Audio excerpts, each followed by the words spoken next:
28 médicaments qui n'étaient plus remboursés qu'à 40% le sont de nouveau à 70%. Il s'agit de certains médicaments dits de confort, ceux qui portent une petite vignette bleue.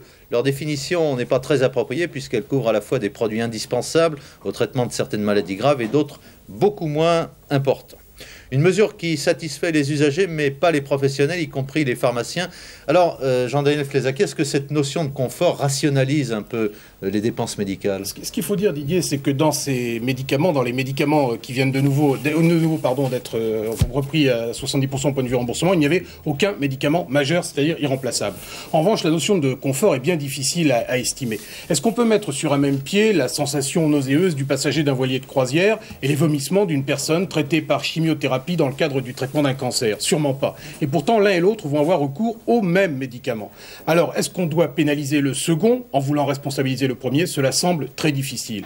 Il n'empêche qu'à plus ou moins long terme, le remboursement des médicaments au prix fort va devoir cesser. En effet, l'industrie pharmaceutique réclame un réajustement tarifaire.